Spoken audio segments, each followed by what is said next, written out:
All right, everyone, welcome back into another NFL DFS video. Going to be breaking down the 3-game slate that we have on Thanksgiving. Let's go ahead and get into it.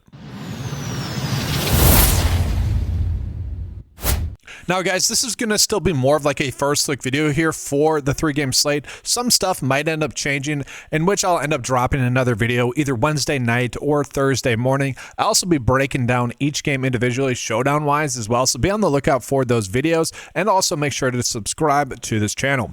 But let's start out here with the first game, which is going to be the Green Bay Packers here versus the Detroit Lions. Now, to me, this is a pretty fascinating game. We have the Lions as 2.5-point favorites here going against the Green Bay Packers, a team that over the last 2 weeks has been very impressive. And if you look at the Lions over the last 2 weeks, has not been very impressive.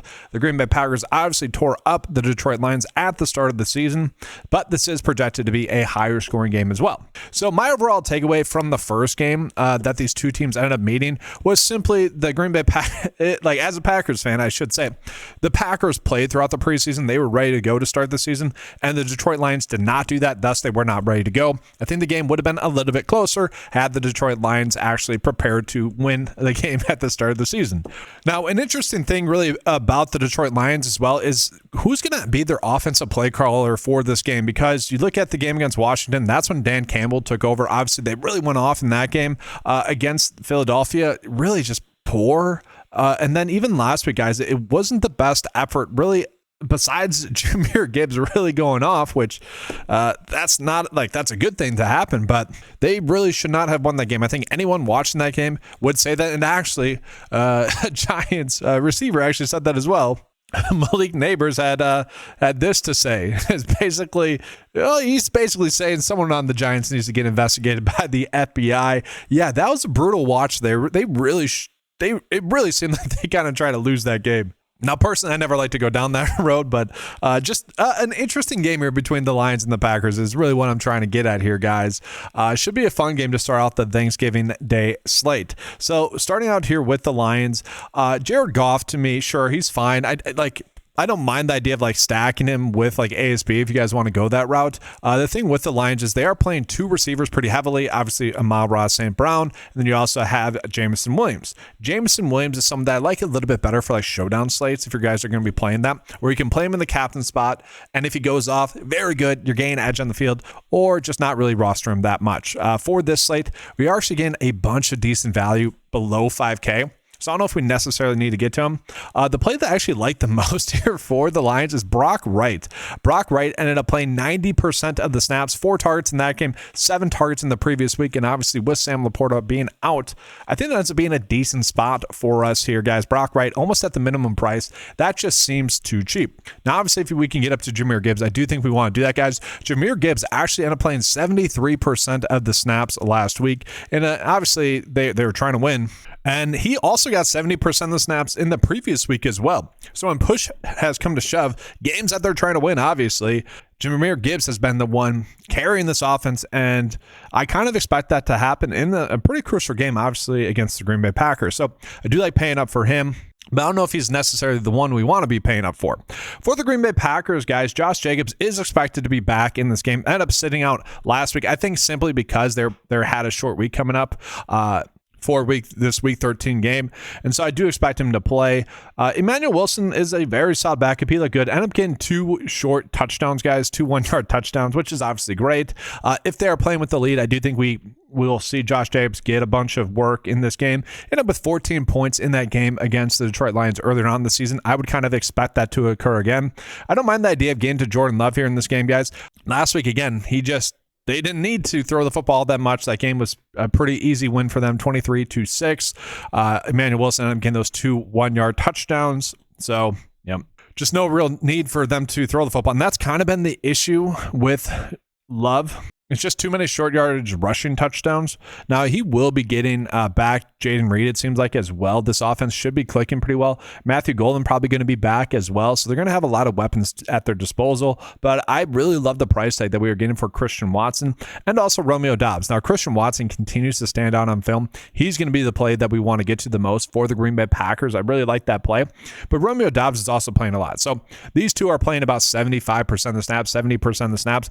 I don't really think Jaden Reed returning is going to change that. If anything, we're going to see like 30%, 30%, 30%. We're just not going to see all that much of Reed, Golden, and Wicks, especially for the first game. And I really, it's too early to give you guys ownerships or anything like that, but I really don't think people are going to want to click on Jordan Love. They're going to look at his game log and think that he's been playing poorly, and he just hasn't. Like last week was a very good game for him. 2 weeks ago against the Giants, one of the best games of the season thus far for a quarterback. And people are probably still going to look at that Philadelphia Eagles game where the Packers offense couldn't get much going and probably going to be thinking about that. And so that could end up being a very good leverage spot for us. And he also is very easy to stack with his 2 pass catchers. Now, I do want to mention John Fitzpatrick as well. We are already getting Brock Wright as a very good tight end play at a cheap price tag. I shouldn't say very good, but like too cheap, right? John Fitzpatrick, guys, is the leading tight end here with Tucker Kraft out. He ended up playing 60% of the snaps now the last 2 weeks, leading snap getter for the Green Bay Packers. And I don't think we should expect much out of him, but for him to be the minimum price, that was a little bit crazy to me. Now let's go ahead and jump into the middle game. We got the Chiefs versus the Cowboys, what should end up being a fun game. So the Cowboys are only going to be 3.5 point dogs in this game, which to me is pretty darn interesting. The Cowboys have been playing pretty darn well. Very high game total as well. This is where we're going to want to get most of our exposure to. A 52 for the game total is pretty darn crazy. And let's start here with the Dallas Cowboys first. So Dak Prescott ended up playing a very good game last week against the Philadelphia Eagles, and this is a pretty similar matchup here against the Kansas City Chiefs. I do like his price tag. He is obviously someone we should get some exposure to. The issue is I feel like we are kind of choosing between Pickens or CeeDee Lamb. And it's actually crazy to me that CeeDee Lamb is priced below George Pickens. It almost makes me want to end up on him. Definitely more than Pickens. But if we're playing Dak, we're obviously going to be playing one of those two. Definitely a tougher matchup for them, as well as the tight end position here. Jake Ferguson gets a tough draw as well. That's kind of the thing with Dak is I think if we're playing him, we're kind of just ending up on one of his pass catchers, rather than trying to go out of our way to target both of them. And that's more due to some of the value that we're getting on this slate. Javonte Williams still getting a dominant snap share, guys. 20 opportunities in the last 2 games, which really, again, not a shock there. You would expect him to get a lot of work in this game. I mean, there's nothing to it. Like we do want to get our exposure to him. It's pretty much as simple as that. Kansas City, a little bit easier, guys. We do got to get some updates, though, on Isaiah Pacheco. So if Pacheco ends up playing, which you kind of think he would, it seemed like he was close to playing last week. And so if he ends up playing this week, then Kareem Hunt becomes a player that we're not looking at as much. That being said, if Pacheco ends up sitting, we are definitely locking and loading in on Kareem Hunt at this price tag. Sure, he's touchdown dependent, but he's got a touchdown in 4 straight games. He ended up playing 72% of the snaps last week there for the Kansas City Chiefs, and now he ends up getting a phenomenal matchup. So in like literally 3 straight tough matchups, guys, he's been able to get double-digit DFS points for us, and now we get him in a very good matchup. If Pacheco's out, that ends up just being one of the better clicks on the slate. Obviously, Patrick Mahomes going against the Dallas Cowboys, the worst pass defense in the league. We want to begin our exposure to him. Pretty easy there. And then Rashid Rice, obviously, if we can afford to pay up for him, we should be doing that. He ended up coming through for us last week as a core play, after what seemed to be a slow start, after he barely missed out on a touchdown as well. So he's someone I do think we want to begin to. But we also are getting Xavier Worthy at a very cheap price tag. This is a very cheap way to get some exposure to this game. And obviously a very good matchup. He is the leading snap getter for the Chiefs. Okay, you end up with 8 targets in that last game. I mean, look at his game log, guys. Over the past 4 games now, 8, 5, we don't like that, and then 7 and 7. If you were to tell me that we're going to get 7 targets out of him in this very high scoring game, at this price tag, I don't think we'd be overlooking it. And I think that's actually a decent assumption. I like that here for Xavier Worthy. It's a very cheap and logical way to get some exposure to this game. From there, Travis Kelce is someone in play. I don't think we need to go crazy with that. We jump on into the Cincinnati Bengals. To me, one of the easier plays on the slate as well is going to be running back Chase Brown. So I'm assuming that Samaje Perine is still going to end up sitting. He did not practice last week, and it's a short week this week. Then you look at it as well, guys. Taj Brooks ended up getting injured, so we're probably going to see a workhorse workload for Chase Brown once again. He ended up getting 89% of the snaps last week and then got 18 carries the previous week. He's obviously getting involved. The offense basically working around him right now. And now the offense gets Joe Burrow back. That should only help out Chase Brown. And he just ends up being an easy click on this slate. I do think we can afford to pay for Jamar Chase with T. Higgins sitting. we want to do that. But guys, it is worth calling out. Mitchell Tinsley, once again, continues to stand out on film. He only ended up with 2 catches, but the way he's catching the football on some tough plays looks very impressive. 6 targets there. He ended up actually getting a decent amount of the snaps with T. Higgins sitting 73% of the snaps. Now, obviously, Chase was out in that game, but I do think we can expect Tinsley to kind of get the Andre Yoshivas role, and Yoshivas is obviously going to be someone that we can kind of look at for value. Like he's I don't think he, like, compared him to like Worthy, I'd rather get to Worthy as price tag. Yoshivas is not a terrible punt play though. Like, it's fine. Again, like, we get Worthy for $200 more. We can get Christian Watson for a little bit more. We can get Dobbs for a little bit more. I would rather go those routes, but it's not like he's not in play. He's a decent click. Tight end wise, guys, very much a stay away as a whole. The tight end snaps with all 4 being healthy. Between Gesicki, Fant, Sample, and Hudson, they're all involved, so I think we're just staying away from that. Quarterback-wise, I will not be playing Joe Burrow. If you guys want to, you can. For Baltimore, they get a obviously very good matchup against the Bengals, and I'll tell you guys, if Lamar Jackson cannot get going against the Bengals, that's going to be pretty darn concerning. I do think we want to begin to Derrick Henry. This should kind of end up being a run-heavy script, especially when we look at the expectations here from Vegas. 7-point spread in favor of the Baltimore Ravens, guys. Decently high-scoring game as well, about 52 total points as well in this game. I don't know if I would necessarily agree with that as much so. I think that's Vegas's way of just betting on Joe Burrow to be healthy. We'll see.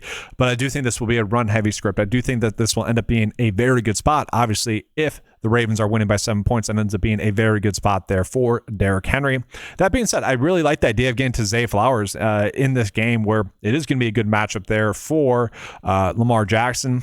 Zay Flowers, guys, he's one of the players, kind of like Jordan Love, where if you're just watching the box score, you're not going to like see how well he's been playing. A big game is due for him. He looks too good on film right now for him to not be like absolutely crushing. It's not like he's played poorly, right? I mean, he's averaging 13.3 DFS points, but that's literally with one big game. And then everything else has been pretty darn solid. He is due for a big game. And so I just wouldn't be shocked to see that end up happening here. I do need to get some exposure to him for sure. Okay, the issue with him is if we're playing Derrick Henry, we're probably not playing Zay Flowers. DST-wise, I typically do not care. I will say Packers DST being 2.6, that's a little bit shocking to me. So let's try to give you guys a first look build here, and then I'll show you guys what the 9-to-5 data is telling us is going to be the top lineup. So what can we do here? What's an adjustment that we can make receiver-wise? We could go down from Christian Watson if we wanted to.